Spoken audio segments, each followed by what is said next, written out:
and span by the system where I am here as a master student, and then as a PhD student, and started my own lectures.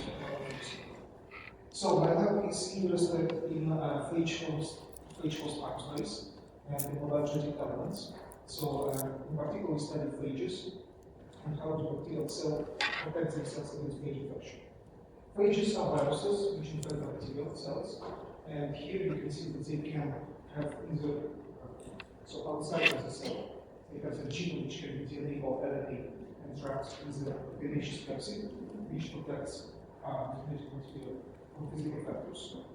And also, phages possess the machinery to recognize the surface of bacterial cells, a specific receptor proteins, and injection machinery to deliver say DNA through membranes and some surface inside the bacterial cell.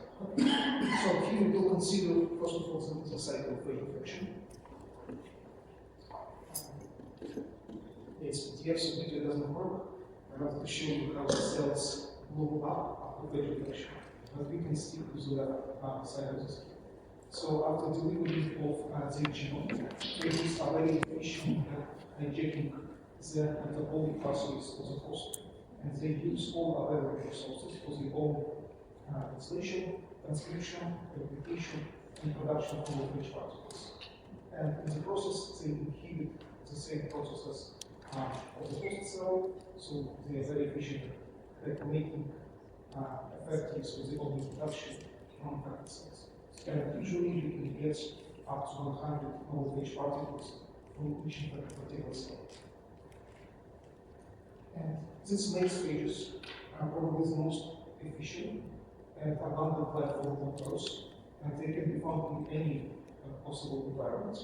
For example, in seawater, the amount of phage particles outnumbers the amount of bacterial cells more than 10 times. And this leads to deaths of estimated deaths and release of about 30% of all organic matter in the ocean each day. So this means that bacterial life is a constant threat of phage infection, is a constant threat of death, means that they should somehow adapt different strategies to protect themselves against phage infection.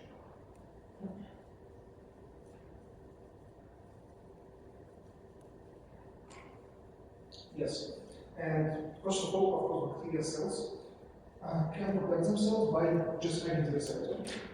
As I told you, phages require a specific cell surface structure, a protein with a polysaccharide, to be attached to bacteria in multiple ways to hide the structures. For example, this is the structure of the outer membrane, and it has polysaccharides of Escherichia coli. And just this one species has more than 150 types of different capsular and or antigen structures required to protect the cell from phage infection. But other phages started to use this structure for recognition, so there's again a constant arms race trade-off for using different types of cell surface structures for bacteria. But then, if phage actually recognizes the receptor and injects its DNA inside the host, there are multiple systems which are evolved to recognize non-self-activating phage material inside the bacterial cell, and they actually cleave and store it. Known examples are structural modification and CRISPR-Cas, and I hope I don't need to go into details of how the system works. So if we go very short, description steps recognize specific sequences inside the DNA, and reach them if the sequences are not modified. And modification or metilates recognizes the same sequences and chemically labels them as notilinous and then unaccessible to restriction zones. And CRISPR-Cas systems, they also recognize specific sequences in viral DNA, but these sequences are derived from the viral gene itself. So there's a process which is called adaptation, where some fragments of non-self-genetic material can be integrated inside the bacterial gene, and then they are expressed as guided RNA molecules. These guided RNA molecules form complexes with nucleases, and if they recognize complementary targets, it again leads to destruction of invaded genome. If the cell encounters the same phage as the second zone.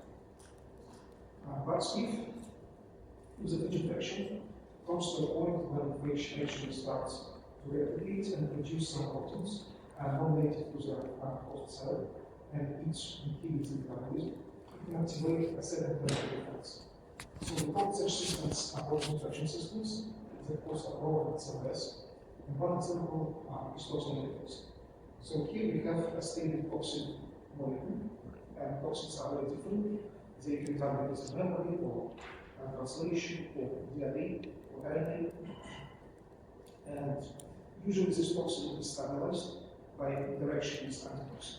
But if the phage infection inhibits host metabolism, this can lead to depletion of unstable antitoxin and the release of toxin activity.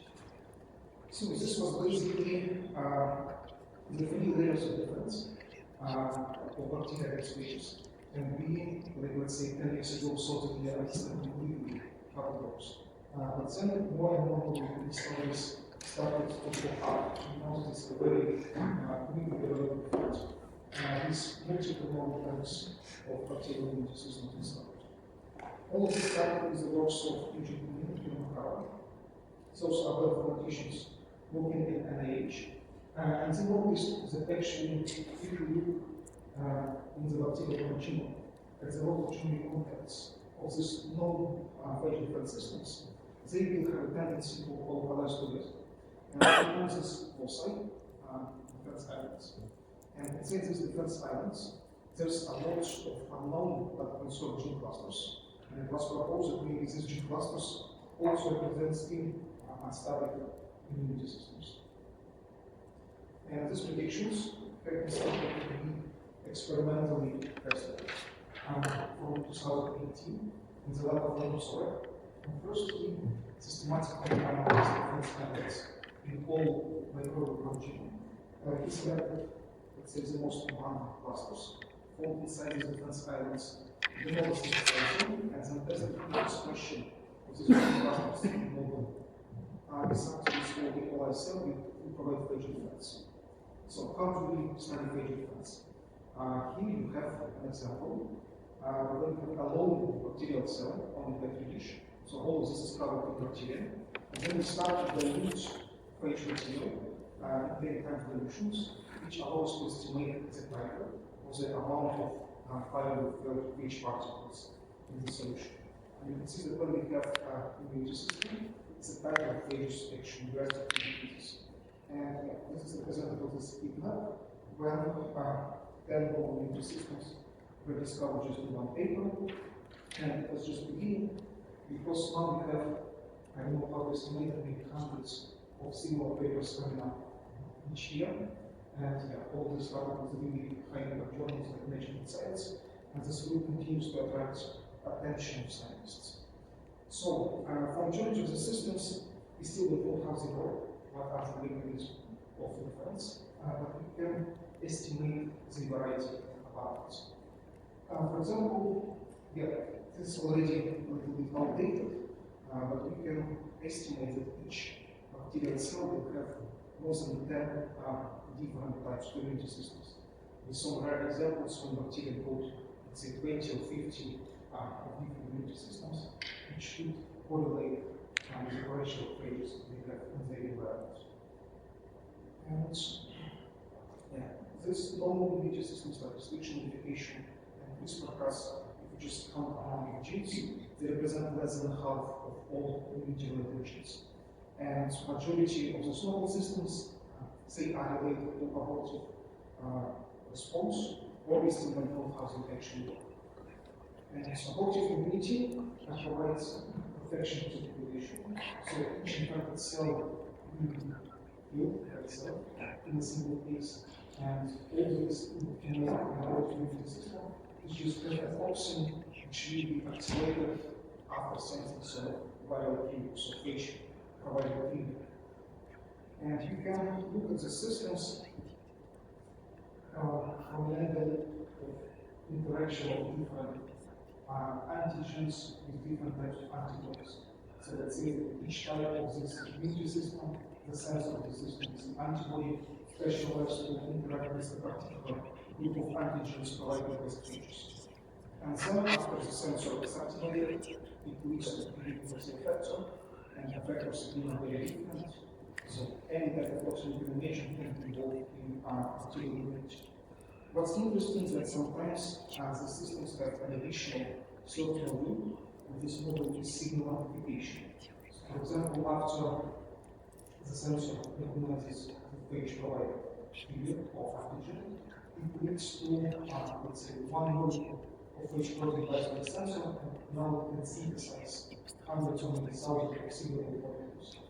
Those are usually nucleotides, but we recently uncovered novel types of such molecules, and we can have a fusion of amino acids and nucleotides, and so on. So the velocity of this molecule is not yet completely understood, and each type of this molecule can be a big major science paper. And yeah, this is similar to how the signal is amplified in pathways of higher eukaryotes, and it is not a coincidence. Because actually, this is my show you. On the previous slide, factor O, to be honest, gas steam, very important pathway in the innate immunity, antiviral release of eukaryotes. So, it started to appear with actually many very components of innate immunity of eukaryotes, like vitamins, organoids, let's say vitamins, some components of other causes and inflammations. All these components are mentioned by you, but they provide against the disease. So eukaryotes carry just a small set of these immune systems and adapt them to normal functions. Okay, here's another idea that actually these immunogens in bacteria, they are highly mobile, and it means that they can horizontally be transferred between different species, and bacteria can quickly adapt to the phage direction, to normal phages, and then emerge in the environment. And this mobility is mediated by acceptability and biological elements, and immune systems are often encoded by plasmids, conjugated plasmids, and even phages themselves. So actually, phages, they actually compete for resources of the infected bacteria. So they produce other phages and other forms of environments. And it would be highly beneficial for the phage to report an antiphage immune system. So in reality, most of the systems are recorded by phages and not by bacteria. And bacteria cells are just playgrounds for the selection of those buckets in different viruses, in different forms of environments. And finally, so I told you that we have uncovered hundreds of these small types of immune systems, but it doesn't seem to control the end. And if we try to estimate the abundance of these systems in the microbial energy, we will understand that it is the largest and most understudied group of genes. So there is a total matter of microbial function. So genes are malfunctioning. And if we try to predict the function of these genes based on the polarization with already known genes, we will assign some groups to them, and the largest group is prokaryotic different systems, visualizing this map with orange color. So, some intermediate conclusions. We have hundreds of different types of immunity systems, and there's still much more to be studied. These immunity systems have highly mobile structure, and models can be quickly exchanged, generating a diversity of novel variants of the systems. Microbial cells have multiple layers of defense, from protection of the exotic receptors, integration of new material, or abortive or problem response. And some of these abortive response systems have been affected by characters to represent our immune systems.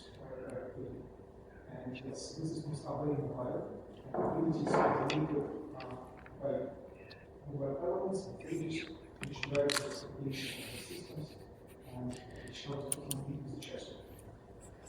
But if we have hundreds of immunity systems, that means that phages also should adapt somehow to the diversity in order to survive.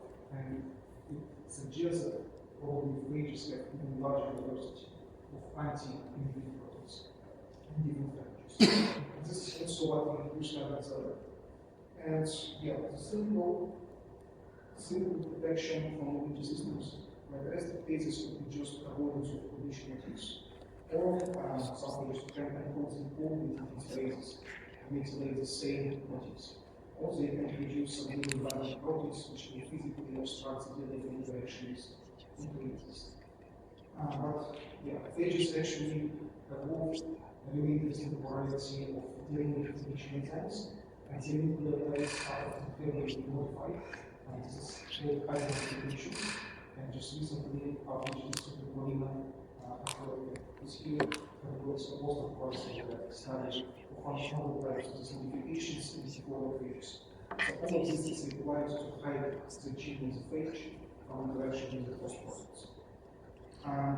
Since many immunity systems use small molecules, either as signaling molecules or as cofactors, phages has evolved enzymes that include these molecules, and so presently they also have sponge proteins. So these proteins which accumulate at multiple binding sites on the surface, and they accumulate the signaling molecules, shutting down the host signal. And this is another discovery from our lab when we found that one small phage enzyme not only leaves this important factor of the host community, but it also binds to the host enzyme which synthesizes this factor, leading to inhibition symptoms. So yeah, phage proteins are often very smart, and they use different strategies to achieve their goal, we can say it. And the easiest way to block immunity is just directly bind to new organisms. And here is one example when the phage protein physically blocks all surfaces of the bacterial immune system area. And the most abundant strategy and the most abundant class of such binding proteins are represented by DNA proteins. And so those are proteins which by its shape and distribution of surface negative charge are very similar to DNA, and sometimes they inform complexes of lower affinity with the phosphonucleases compared to complexes with DNA. So they form these nucleases by the protein instead of binding to DNA. Okay, so why do we study phages? And there are multiple reasons for them. For me, the first reason is they always the most important reason, because I like them and it's interesting, and they always have some novel strategies which you can uncover. Second, all these phages is rather quick and easy at the first stage, because they have very short reproduction cycle. So after we formulate our hypothesis, you can go to the lab and test them in a matter of days or weeks. So yeah, everything is very quickly, but at the same time, you need to be very accurate with these phages, because you can contaminate materials that you don't want to die because of infection. And I hope I convinced you that there's a lot of contact to novel biology, because we have this art space which generates a diversity of novel strategies, novel methods, novel chemistry, signaling methods, and a lot of scientists study which are into this field from other fields, and we have very high competition, but nevertheless, the papers which emerge have really high impact in this field. And finally, there are some practical aspects of using the phages. Of course, phages, they need to protect bacterial industrial cultures from phage infection, and for this we can use immunity systems. On the other hand, we can use phages as weapons to fight bacteria.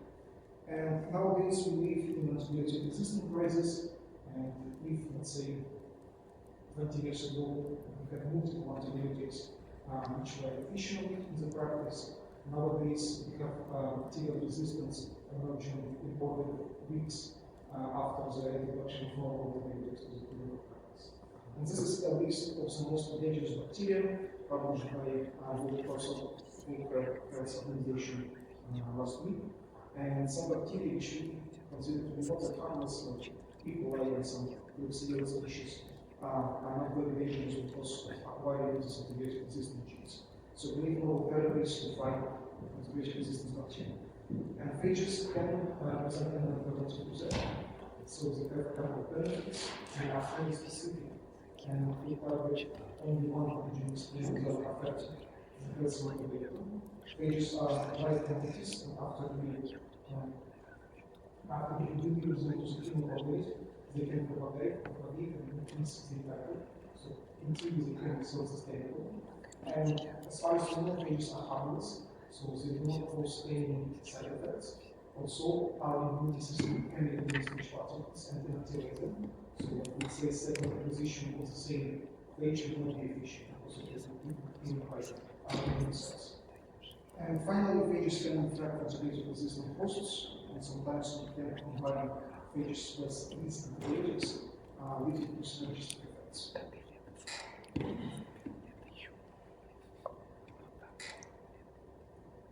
So yeah, that's why phage therapy has been actively developed in multiple countries, and one way in which phage therapy is actually efficient is personalized phage therapy.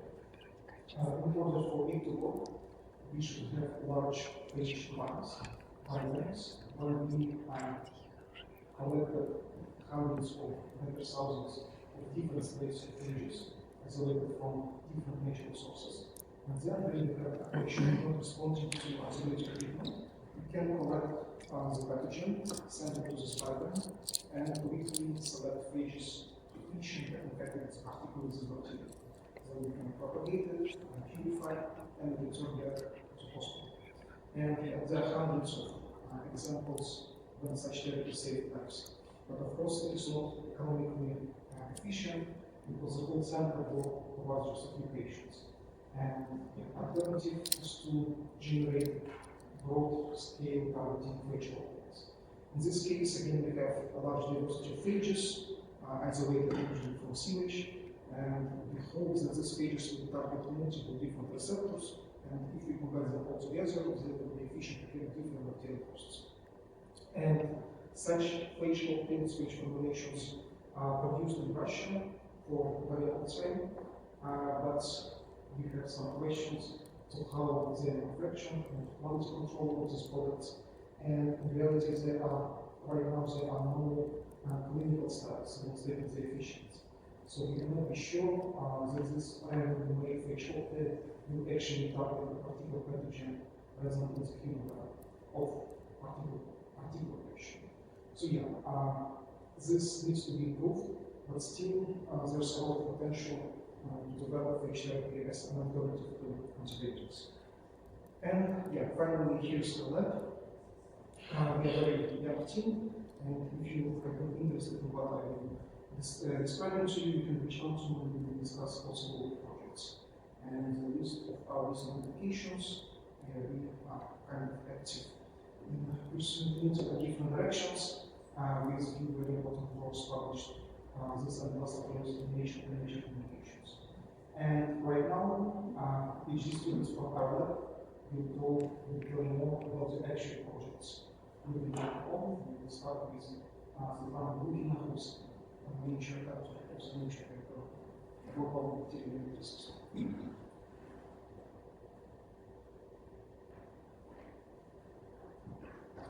Okay, hello, my name is Lukina, and my favorite part about working in our lab is actually how fun it is to see how phages and bacteria will fight each other and evolve. So all our work is going around this interesting hypothesis, is saying that it is a red effect that it takes all the running you can do to keep in the same place. And bacterial phages are basically always running just to coexist. So my work is focused on one immunity system, virus. And as Artem already told you, we have this arms race between phages and the different biogenetic elements. And my immunity system is abortive one. So if you look on the left, if we have only small portion of the population with altruistic features, with abortive system, if the phage will come, the whole population actually will die because everybody is infected and the phage wins. But if we have the population where many of the hosts are altruistic, so if the phage will infect them, they will kill themselves just to stop the propagation, the whole population actually benefits. So it's good to be altruistic population, not egoistic one. And recently we had like this immunity system pairs, and we wanted to figure out how it works. So if we have a phage that encodes OCR protein, it's a DNA mimic protein, it actually can inhibit other immunity systems. And the cell have Paris system, it senses this protein, then it will just dissociate. So we have a sensor, the blue one, and the vector, yellow one, and then the sensor interacts directly with the OCR protein. The effect dissociates, dimerizes, and cleaves tRNA. So this whole mechanism was step by step discovered from my master's research and now published. So we just can see each step of the system working with different approaches. So if, for example, we express OCR protein just from the plasmid, without a phage, we can actually see how the cells will die because of the Paris system. And also we can look at it through the microscope and see this interesting phenotype, how the DNA is forming these little circles, and the cells feel very bad because the translation is stopped. This phenotype is common among antibiotics, and that was our first clue that something is wrong with the translation. So next we were able to figure out the structure with our American collaborators. They did cryo, and we did, for example, gel filtrations and some pull downs to see how they interact, and to prove that, for example, this dissociation is very dependent on ATP, and the RIB, the effector, is actually a dimer when it is active, and this dimerization is very important. So we were discovering this step by step, and finally we came to the fact that the effector will cleave tRNA, which is on the cleavage site, and that meant that Paris actually shuts down the translation in the cells that are infected, so the cells won't get the proteins, and the phage also won't get the protein, and everybody will die. That was rather okay. We figured out the mechanism, but in the next stage we saw that it's not that simple, because we first thought that there is only one tRNA that Paris cleaves, but lately in the second paper we figured out that it's actually three, and it's interesting that some phages we have in our collection, they actually encode, for example, a trigger for Paris. And it should be that the Paris is activated. But we saw that this phage can actually encode their own tRNAs. It was very strange because, okay, we know that the phages can encode, for example, inhibitors for the immunity system. They can encode polymerases of their own, like many different proteins. But why encode like tRNAs? This is very small parts, and why they need their own if the cell is have very abundant amount of tRNAs. And this was a clue that actually the tRNAs will just replace the tRNAs that Paris cleaved. So they are functional probably, and the phage can just save the translation of the host system and will propagate, and that's good. we just can artificially express these telomeres from the plasmid, and if the phage that is sensitive to the Paris doesn't have telomeres, we can help him and express these telomeres from other phage and save it from Paris. We can do the same for the cells. As you remember, I showed you that just the expression of the trigger will kill the cell in the presence of Paris, but if we add to the trigger the telomeres, we can save the cells. So this is very fun discovery that you can imagine it as a race, because if you start with the bacteria that is very naive and it just needs the phage, it will naturally have an immunity system to fight it. But the phage always evolves to have some inhibitory protein. In our case, in the case of Paris, this is OCR protein. But then the bacteria will evolve something like Paris to sense this failure of the bacteria, and it will kill the cell anyway and stop the phage. But the phage actually already figured it out and it codes its own telomeres, so the virus is ineffective. What is next?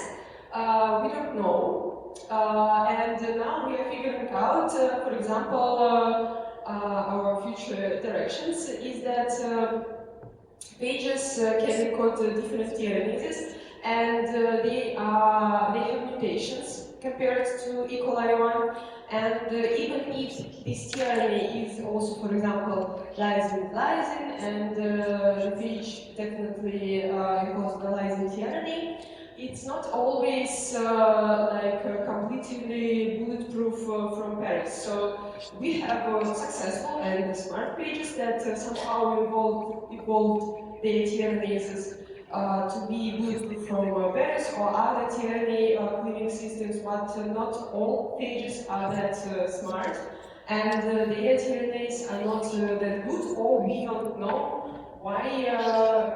We don't know against which system they are good.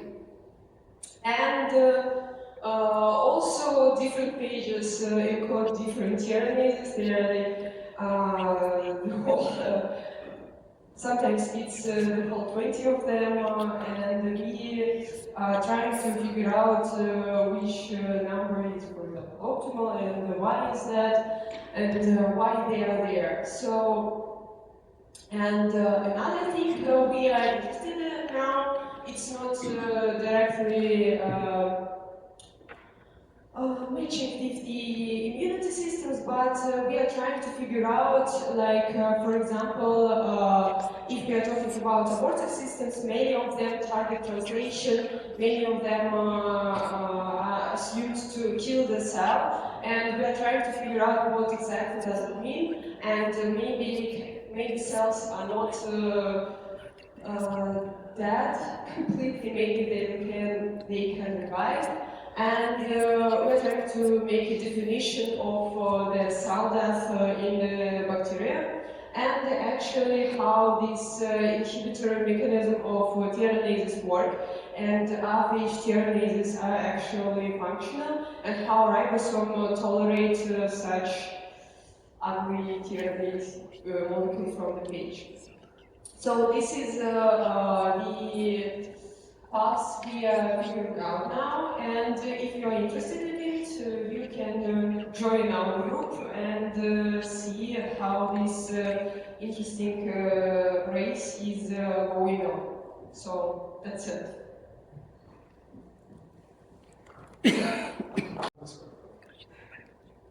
Hi, I'm Maria Miriam. I'm a second year PhD student, and we'll be talking about two of our projects. First one is the relation of expression in various defense systems. So how do we start studying new defense systems? First, we make some sort of the mathematic work and discover new probable defense systems. We started with equine collection, which has 72 natural isolates of E. coli. and we found various defense systems in those genes, in those bacteria. Then we wrote down on the plasmid layer vectors, screened them against the phage collection we have in the lab, and got the defense spectrum heat map. But here is the heat map. But then we thought, why do we even study those defense systems cloned on the plasmid? Why can't we study them by looking into the genome, by checking the bacteria, not the plasmids with those defense systems? And indeed, here you can see the defense spectrum of the neutron equal 1 overexpressed from the plasmids versus the native state of neutron equal 1. And you can see that in native state there is no defense against the phage, while on the plasmid with the overexpression, it defends completely. And then we remember that the defense systems are usually spread with the mobile genetic elements, such as prophages and plasmids. And those mobile genetic elements are quite AT-rich, meaning that their genome can be bounded by some of the DNA binding proteins. One of these DNA binding proteins is HMS, which can bind to AT-rich regions of the genome, silencing the expression of some sort of the genes. And our theory was, with the defense systems in mobile genetic elements, would they be silenced by HMS? And so we deleted the HMS protein, and we saw the complete defense of the neutron equal 1 in the native state. And then we thought, will this not only work with neutron, will it work with other defense systems? And here you can see the spectrum. You can see on the top the BW2513, the strain that is commonly used in the lab, and the deletion of HMS, you can see the spectrum of defense changes drastically, meaning that in the commonly used strain, there are some defense systems that can somehow change the effect we get when we use it as a control. And please pay attention to the spectrum in here. You can see the drastic change in the defense from T4 phage. So we wanted to discover what defense system actually inhibits the T4 phage infection in this strain. BW2513 has 9 phages in it. They are cryptic, they are thought to be cryptic, so meaning that they are not working. But with deletion of each prophage in the genome, we can see that the restoration of T4 infection, as it is in delta 9 prophages, in delta O prophages, is only kept in E14 prophage, meaning that with deletion of one of these prophage, we get the T4 phage growing, meaning that E14 has some defense system in it that inhibits T4. E14 has 2 defense systems, one is called LEAD, one is called MCRA, and with deletion of LEAD and MCRA individually, we get the change of the spectrum in here with deletion of LEAD, meaning that LEAD in BW2513, the commonly used strain, is inhibiting the T4 infection, meaning that we cannot use the commonly used strain as a control anymore because we found it, because it changes the spectrum when we want to use it as a control. Okay, so, and the second project is about analysis of therapeutic phage cocktails, efficiency and metabiome composition.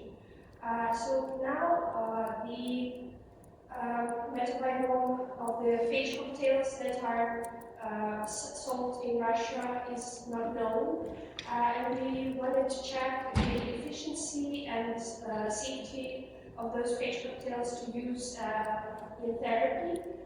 So my colleague Alexandra made an metabiome analysis of those phage cocktails, and we've checked them also on equine collection of natural isolates to check their defense spectrum and if they can be used in therapy and if they are safe to use in therapy.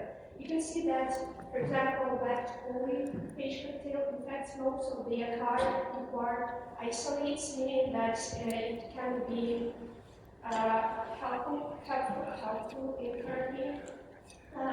Some of the Phage-Bacteria like Bene and Says have low efficiency of infection, meaning that they're not useful as much. But there is a problem with the use of the Phage-Bacteria. It's called the mucoid strains.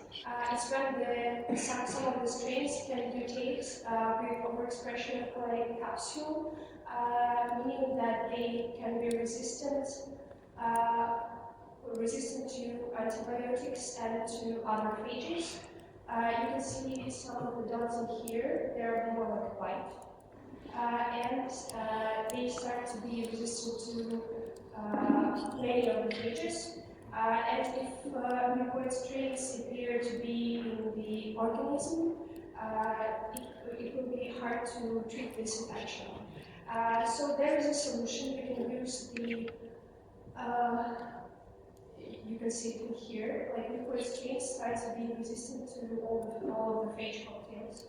And there's a solution to this problem. We can use the phages that have nucleobases, the special ferments that can lyse the cholic acid on the top, making the cells infected, even though they're liquids. Thank you, and I want to give the words to Mikhail.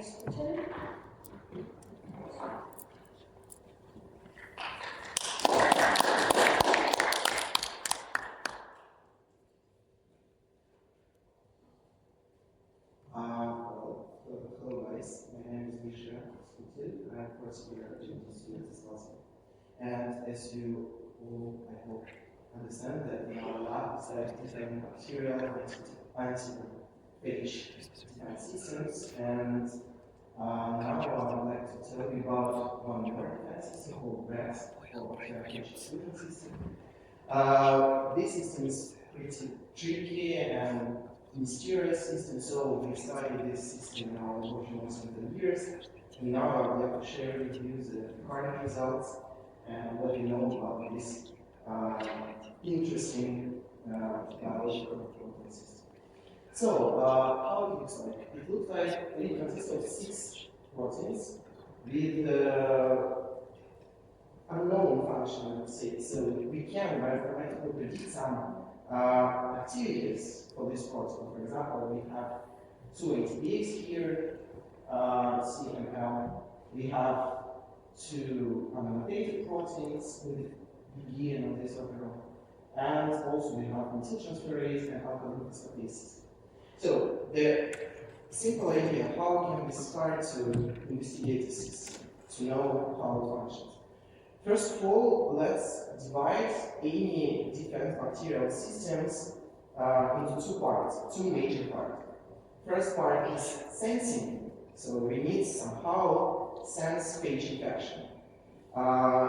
And yeah, I will compare it with restriction identification classical systems, and as Artem already told you, that restriction identification system utilizes DNA epigenetic modifications such as methylation status of the DNA to distinguish between foreign and self DNA, and in phage DNA doesn't contain DNA methylation, so this DNA should be restricted.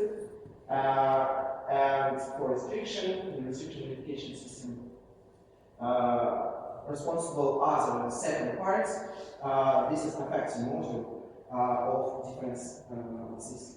And in some systems, there is also some transmitting module needed for connection between sensing and effecting. And yeah, that sensing and effecting, in case of precision identification, is for DNA methylation status and DNA degradation. And how it's done in practice.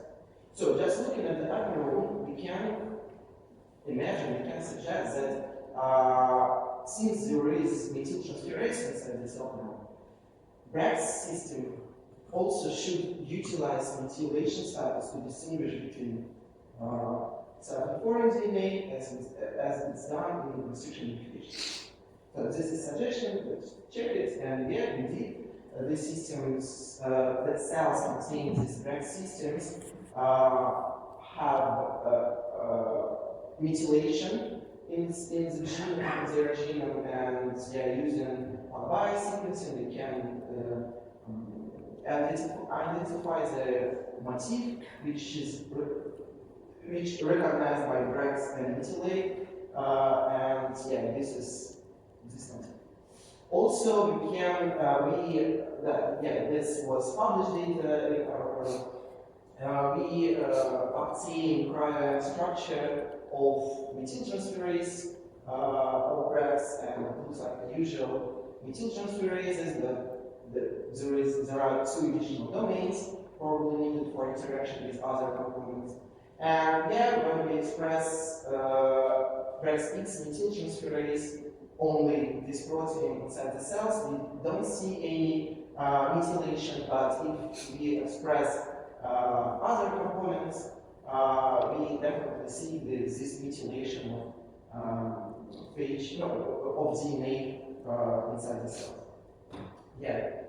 And yeah, that was the first idea that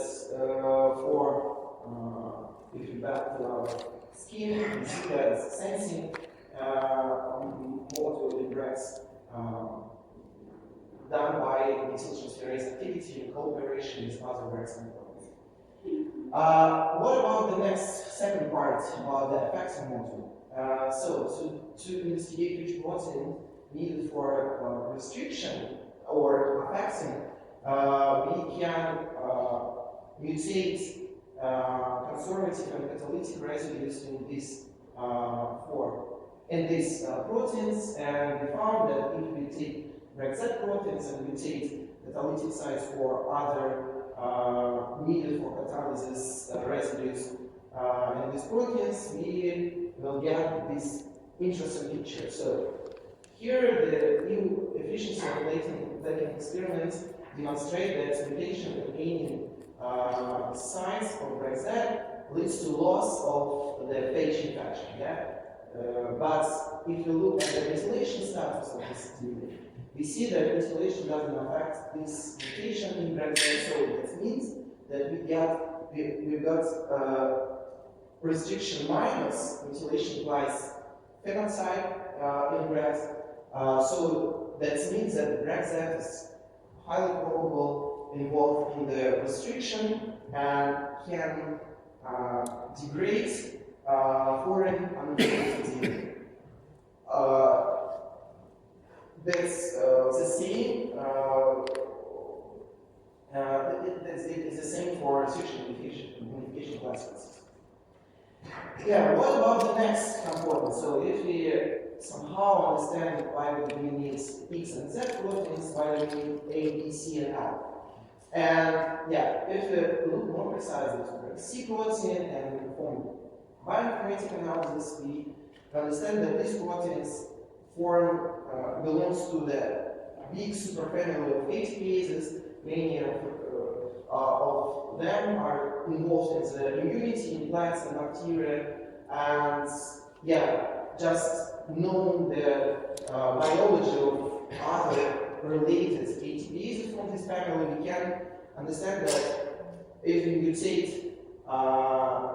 very important residue for ATP hydrolysis, which block this protein in ATP binding state, we will get the super toxicity phenotype. So you see that if we mutate these proteins, we obtain the Brags, which start to degrade their own cells. And it's also visible in microscopy.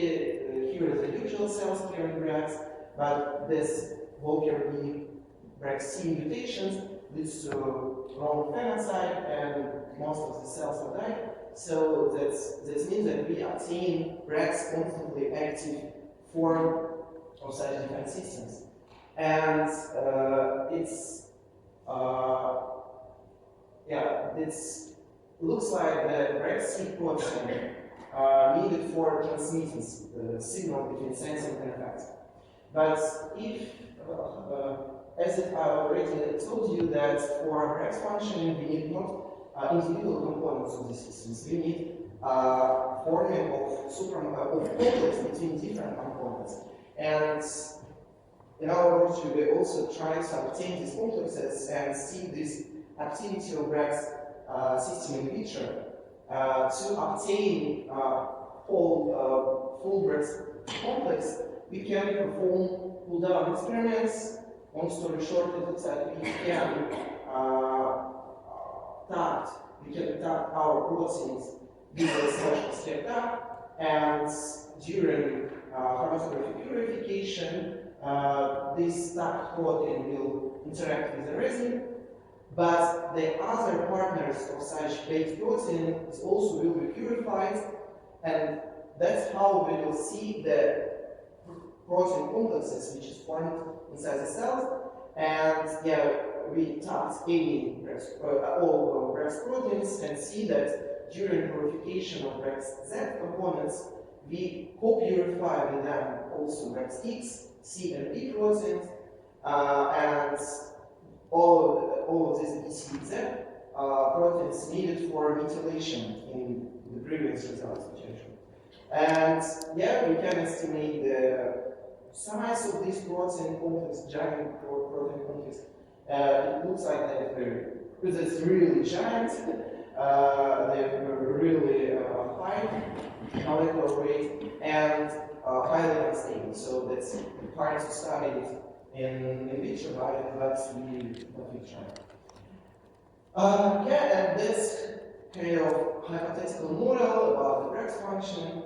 So we have the supramolecular complex, which contain methyltransferase and transmitting protein, Rex C, and effector Rex Z, with Rex B with another function. And yeah, these complexes should recognize Rex sites in the host genome and methylate them to protect from restriction. And if these complexes faced with the unmethylated phages, they will check the methylation status of head-to-head orientated Rex sites, and if all of them are non-methylated, so that somehow this productive interaction should start restriction and somehow make this depletion patch. So yeah, same for attention. If there are questions, please feel free to ask them. Yeah, thank you.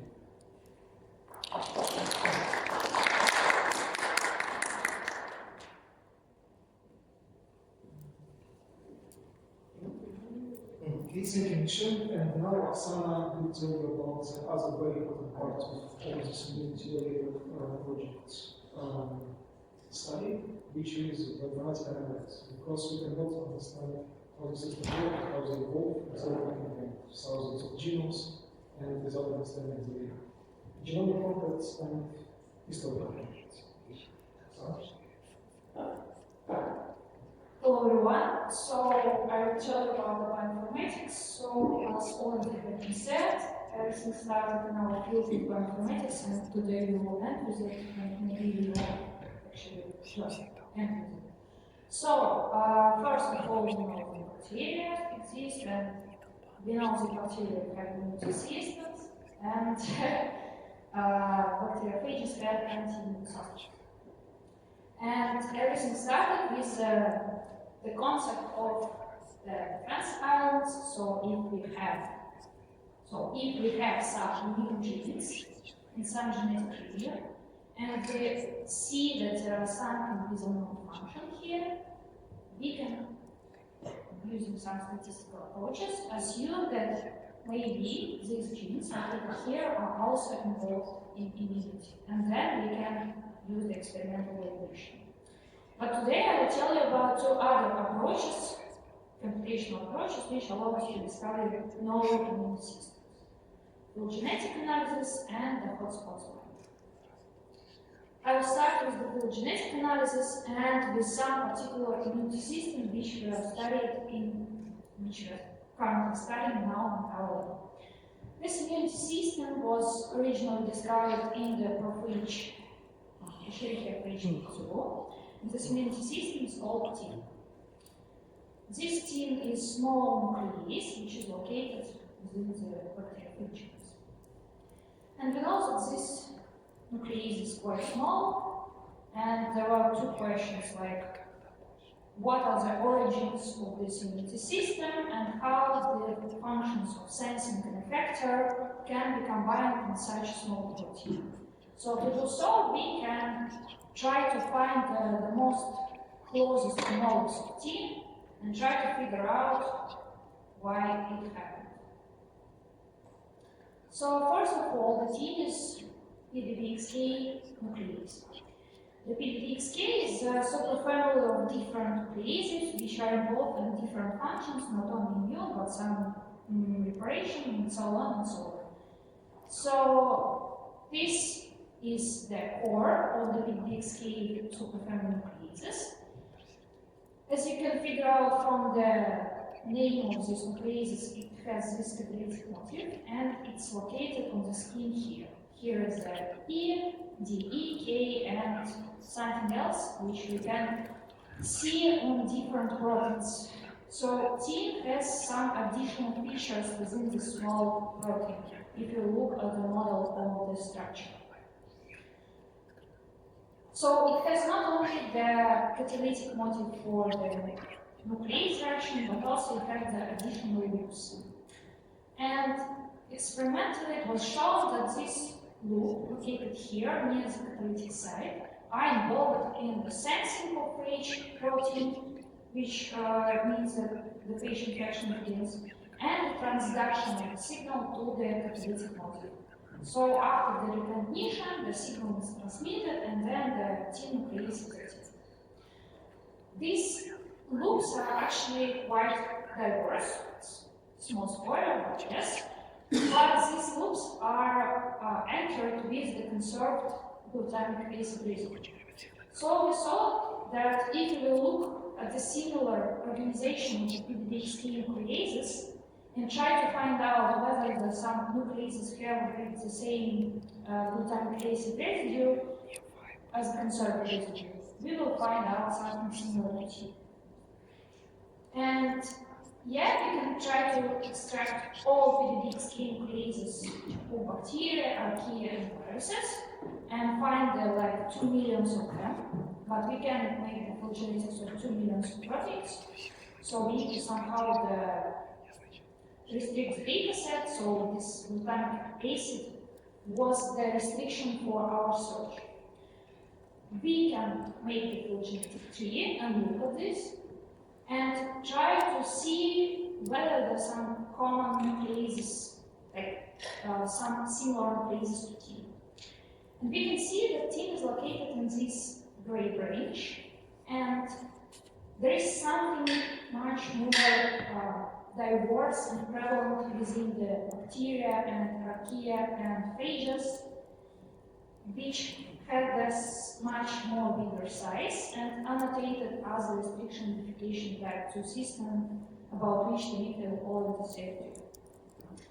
And the most interesting is that all of these things have the similar size of this loop located between like this green loops. So we can look at all the proteins which are located here. Some of them are known to be immune, but some of them are not.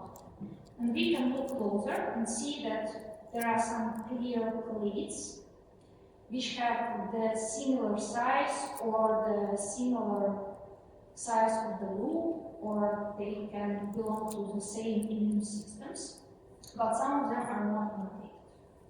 If you look at these proteins, we see some interesting things. For example, we can see that almost all of them have the same loop organization, yet some of them are taking part in the immunity, like here the NUC, the MON, and HSDR, which is a component of restriction modification type 1 system.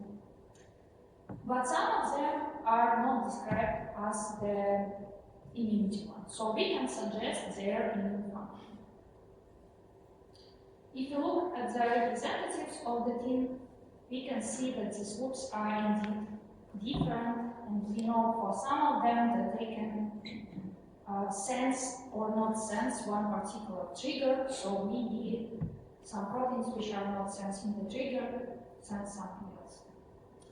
So, another thing is that the marginal group, the marginal plate on this sub-G was the HSDR, which is a component of restriction duplication type 1 system. We know that this protein is attracted to the methylation complex. The methylation complex is not sensing the methylated strand of the DNA. And then this restriction complex is assembled and tries to translocate DNA and at the moment, some moment, creates DNA. So if you look closer at the structure, the model of the structure of this HSDR protein, which is well studied, we will see that the loop which is in tin is responsible for the transduction of the signal is closely located on the structure to some helical bundle component of this nuclease, helicase nuclease. And maybe it also can participate in the transduction of the signal to the nuclease. So that's how the phylogenetics can give us some new insights into new immune systems, and maybe have like some give us some hypotheses about the roles of components of different components of already known immune systems. And another thing is that we can study the bacteriophages, and we want to study them. And we know the bacteriophages have a lot of different anti-immune strategies.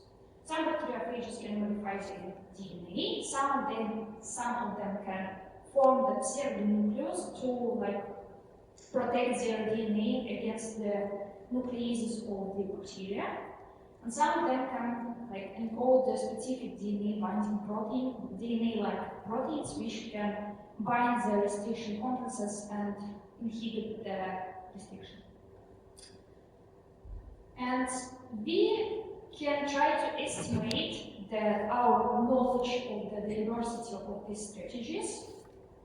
And if we compare the mean number of discovered immune systems for bacteria with the number of discovered anti-immune systems for bacteriophages, we will see that we know much less about bacteriophages and their strategies to overcome immunity. But each bacteriophage faces with 8 different immune systems during the infection. So they should have some strategies to overcome these things. That's why we need to fill in the gap in the knowledge about the antibody strategies. And so, unfortunately, we cannot just use the defense island procedure to find new anti-immune genes, because the genomes of bacteriophages are more compact than genomes of the bacteria, and they can allocate the set of different anti-immune genes in one place. And phylogenetics analysis is also not appropriate because the phages evolve more faster than the bacteria. So we need to use some other approaches to find new anti-immune strategies. And this approach is like a hotspot mining. If you know that bacteriophage has some hotspot, here is written the immune, but it can be anti-immune. If you know that there are some conserved genes among different genomes of bacteriophages, and of some of them we can see the different anti-immune genes, can it be possible that the genes located in the place of known anti-immune genes also can perform the anti-immune function? So, based on this suggestion, we looked at the bacteriophage T7, for which we know that it has strict organization of the genome, it has early, middle, and late genes, and early genes are expressed on the onset of phage infection. And when it happens that first genes which are expressed are genes responsible for interaction with the bacterial cell, like this interaction with immunity, the protein is called OCR, and genes which are needed to inhibit the cellular metabolism and remodulate it. And only after that, the genes responsible for replication and so on are expressed. And we know that Phage-T7 is the causal relative of Phage-T3, which have the different organization per region, which can indicate like adaptation of these two phages to different hosts. So we looked at the early genes of all the bacteriophages which belong to the family, like to order of these phages, and looked at this genomic, like gene content. We tried to use different approaches which will allow us to find the remote homology between proteins, and then the selected candidates which are the more abundant, which have like some signs of adaptation to like maybe immunity, and we tried to find the events of exchange of genes. We selected the candidates, and then my colleague Microbial tested their ability to inhibit immune systems in them. The most interesting thing for me is to look at the events of exchange. And if we will build a map of similarity between these genomic loci, we will see that some genomes indeed have anti-immune genes, and some of them which are similar to them actually not. So we can look closer at these genes and see that indeed we see the events of exchange with one anti-immune genes to another anti-immune genes. Which can mean that if we look at the events of exchange with genes of anti-immune genes to something else, we will see, like we will find something new anti-immune genes. And yes, first of all, we need to check that these genes are not responsible for inhibition of cellular immunity, cellular metabolism. And Mikhail tested it and find out which genes are not responsible for inhibition of cellular metabolism. And then these genes were tested against the panel of different immunity systems of bacteria, meaning like different restriction modification and restriction modification like systems. And it's turned out that out of 25 candidates, which were selected based on their localization and the mining of the hotspots, were able to inhibit different restriction modification like systems. So that's it. It means that we can use different approaches, like not only the standard approaches like guilty by association, which were about the social defense islands, but also we can use the approaches based on phylogenetics and the mining of hotspots. But it's not all things which we can do bioinformatically. So here you can see like some examples of these approaches, but if you're interested, we can like use more of them because you don't see machine learning here, like no hype here. So yeah, that's it. Thank you.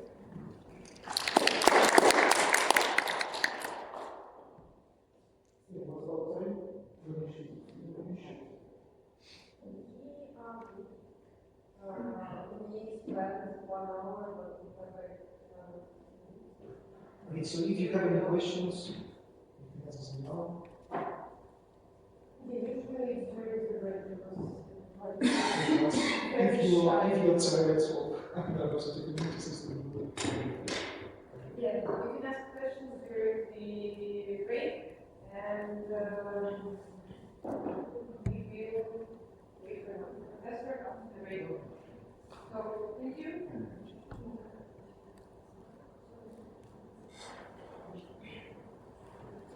Any questions now?